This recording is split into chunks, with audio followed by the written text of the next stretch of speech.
Why is there nothing for dinner? Mark came home from work hungry and angry. He decided to take out his frustration on his wife, Emily. Usually, these moments ended in arguments. But that day, Emily didn't have the energy to fight back. She lay in bed with a high fever, hoping her husband would take care of the groceries and stop by the pharmacy as she had asked him earlier. "I'm too sick to cook. Did you get the medicine?" she asked. "Yeah, I got it," he said, tossing her a bag. She looked inside and replied disappointedly, "This isn't what I asked for." "It's the same thing, just a different brand." Mark waved her off. "No, I specifically asked for a certain medication. Why did you get something different?" "Because I don't see the point in overpaying for a brand name," Mark shrugged. "You're trying to save money at the expense of my health. Aren't you ashamed?" "No, I'm not used to wasting money." Emily looked at her husband. His indifference and pathological thriftiness surprised her. She used to appreciate his rational approach to spending, but she believed there were moments when saving money was inappropriate.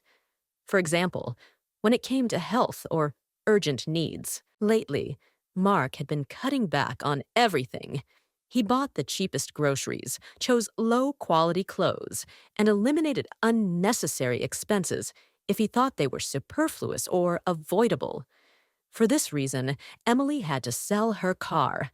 Mark calculated that their old car was too expensive to maintain.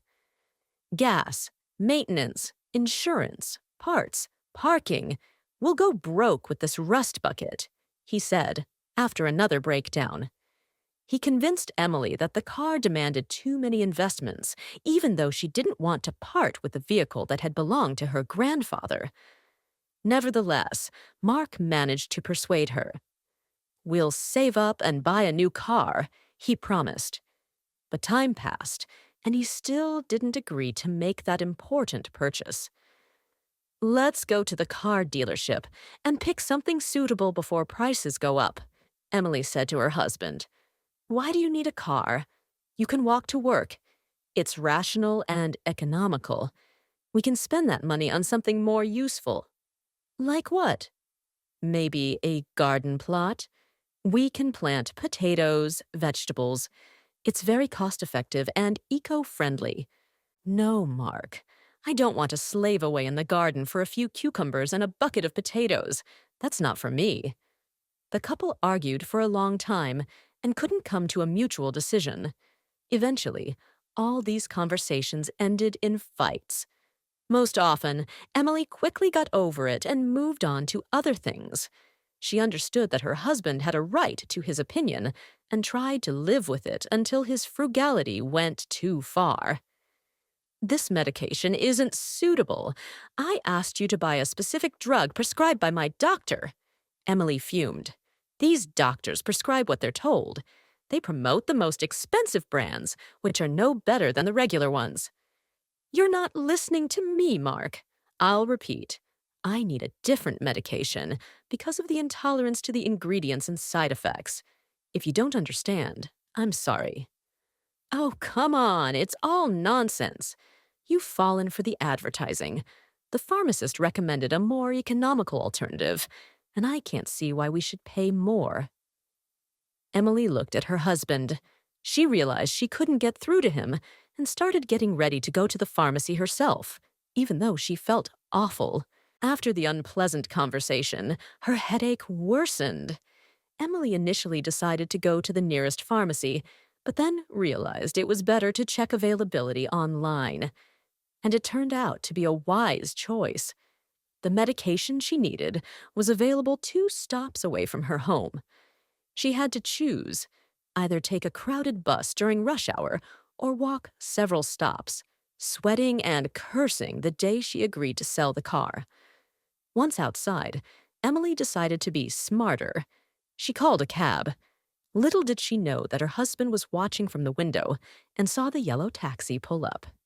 Everything would have been relatively bearable because Emily stretched her legs and laid her head on the soft headrest, hoping she would feel better soon.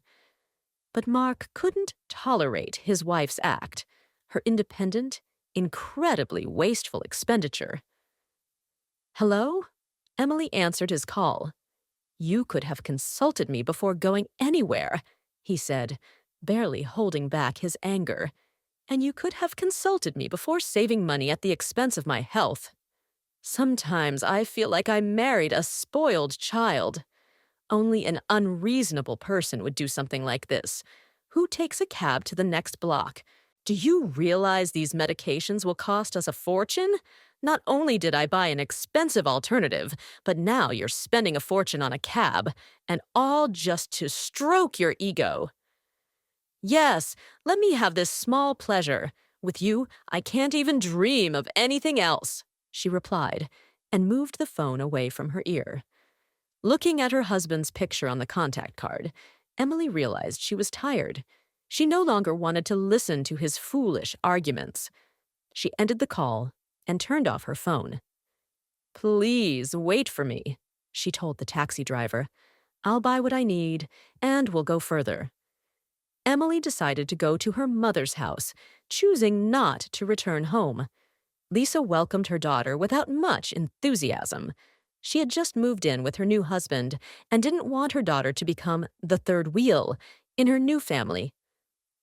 What happened? She asked. I'm fed up. It's mind-boggling. He counts every penny. But you chose this husband. You liked that he didn't squander money. Remember your father? Her mother grimaced. That's different. You don't understand anything. You don't know that there are worse men. Drunks, unstable people. And Mark is an angel. You're nitpicking. Lisa defended her son-in-law. She didn't support her daughter. I've made my decision, Mom. I feel too bad right now to ruin our relationship, too. I have a fever. Let me quietly lie down in my room until morning. In the morning, I'll find a rental and move out. Lisa fell silent. She didn't wish her daughter harm, just felt frustrated by her short-sightedness. But of course, she didn't kick Emily out. I'll bring you some tea with lemon. I've got chicken broth. Thanks, Mom. I'm glad I have you. Emily finally smiled. But her mother's hospitality was short-lived. When her new husband found out that Emily had brought home an illness, he was furious. I can't get sick. I have a performance on Friday, he yelled, making Lisa listen and blush. She should go back to her husband. What kind of fashion is this? Married? Live with your husband, put up with it, negotiate, find compromises. I understand, but no buts. Call your son-in-law. Let him take his beloved wife before he finds someone new. Empty seats don't stay empty for long. Emily lay with her eyes closed. She couldn't believe her mother was making the same mistake. But now, instead of an alcoholic father, her husband was a rude, self-centered narcissist who didn't care about anyone's well-being but his own. Fortunately, he left quickly. Emily was alone with her mother. Mark called, Lisa said, averting her eyes. Oh, did he? Emily pretended to believe her. He's coming over. For what? For you. Mom. I don't want two families to fall apart because of your quarrel. Two normal families. You think living like this is normal? Emily asked quietly. You just don't know life yet. Her mother replied and left. Mark arrived. He looked as if he had genuinely realized something. I'm sorry, Emily. I went too far yesterday. I should have bought the damn medicine. Let's go home. Go, honey. It'll be better, her mother said. Emily decided that it would be better, at least until she found a new place to move out. But Mark continued to surprise. I've been thinking that we deserve better. You're right. We've been caught up in household problems and forgotten about the little joys, he said. What are you hinting at? I've been thinking we should go on vacation. We haven't gone anywhere in 5 years. I think we can afford this expense if it saves our marriage. Emily raised her eyebrows. She had dreamed of going to a resort for a long time. A few years ago, she had vacationed at the beach with her mother and enjoyed it so much that every year she asked her husband to buy tickets. But Mark always found more rational expenses. It's better to renovate the kitchen this year. Next year, we'll buy a new bed and mattress for the bedroom. Think about it. 7 days at a resort will be forgotten as soon as the vacation ends, but a comfortable orthopedic mattress will last a lifetime. And so it went for 5 years. But now Mark finally understood that his wife deserved this trip. Okay, let's go. Emily quickly agreed. Great. I'll organize everything. You know I'm better at it. Plus, you're not feeling well, he added. I hope you won't be stingy. She frowned. Mark shook his head. I've calculated everything. This vacation will be expensive, but I'm ready for it. Once in 5 years, we can splurge for the sake of the family. We both work. You'll get paid leave. We can take some from that. Despite this framing, Emily was a bit surprised. She even believed that Mark truly realized his mistake and feared losing his wife. Mark showed Emily pictures of the cottage he had decided to rent, and she liked it. Near the beach, all amenities, nice renovation kitchen, even a grill and gazebo. I don't think we'll find a better place, he said. Okay, I agree. The vacation was just 3 weeks away. During that time, Emily focused all her energy on getting better, not looking for new reason to fight. Overall, they argued only twice during the vacation preparation. First, when Emily decided to buy her husband new shorts and a tank top. And second, when he found out she had bought herself a new swimsuit and hat.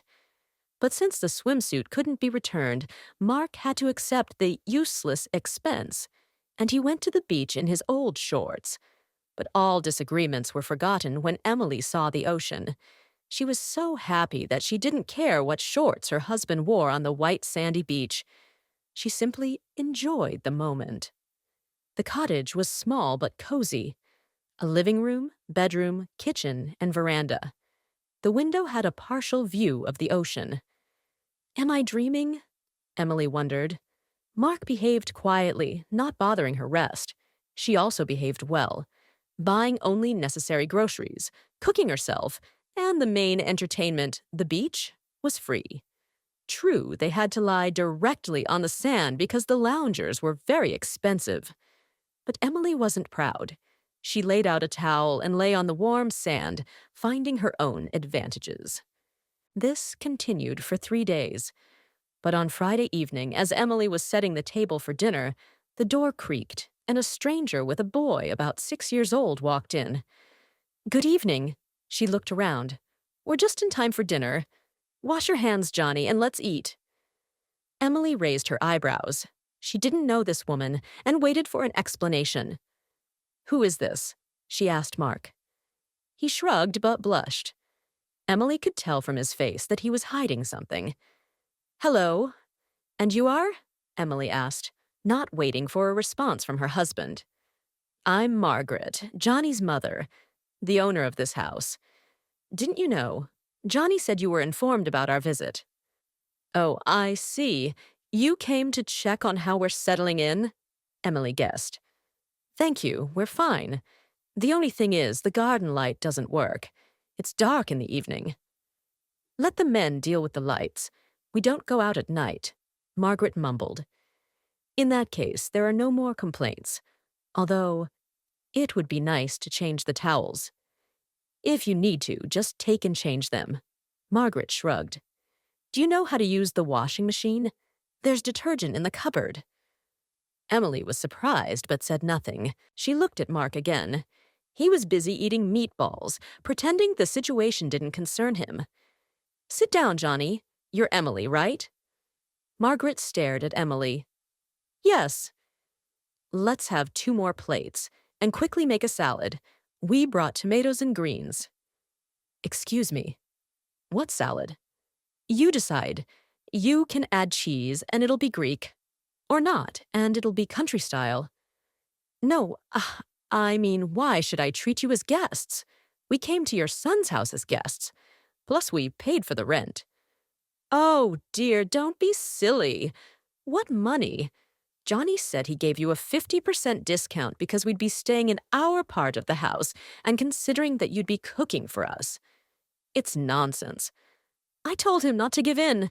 Such a beautiful house close to the ocean. And the price is ridiculous, almost free. Excuse me, can I speak to your son? Emily frowned. Darling, why this talk? Better sit down and eat. I can make the salad myself, Mark mumbled. But Emily was already dialing the number of the house owner, which Margaret gave her. Hello, Paul, Emily began politely.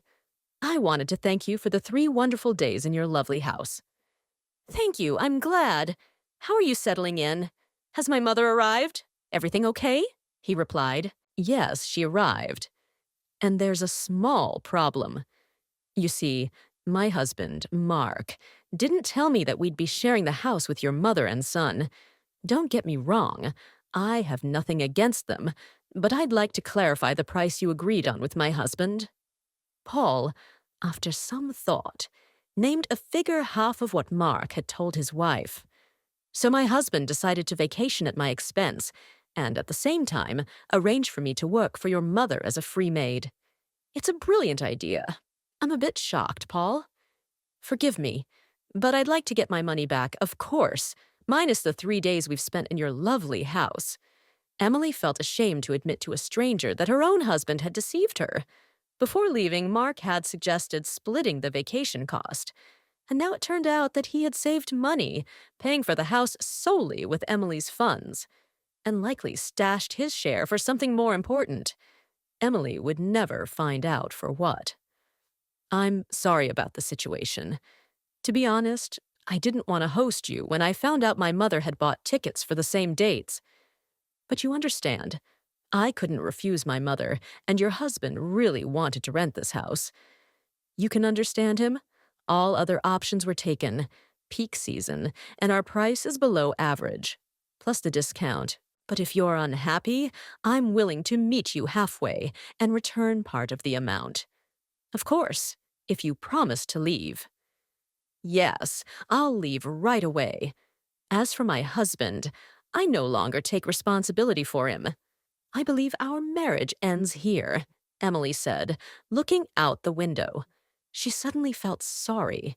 Sorry for all the years wasted on Mark. He hasn't changed, and he never will. What Mark said to her, how he tried to persuade her, Emily didn't remember. The money returned to her was enough for a single room for 3 days in the only available hotel, a bit farther from the ocean, but with no neighbors and good breakfasts. She changed her return train ticket and left a day early. Where Mark went to live, Emily didn't care. She had reached her breaking point and no longer wanted to listen to him or her mother. This is my life. I'll be the master of it, she decided. And upon returning, she filed for divorce and property division. Without her stingy husband, life became much easier and, more importantly, more enjoyable.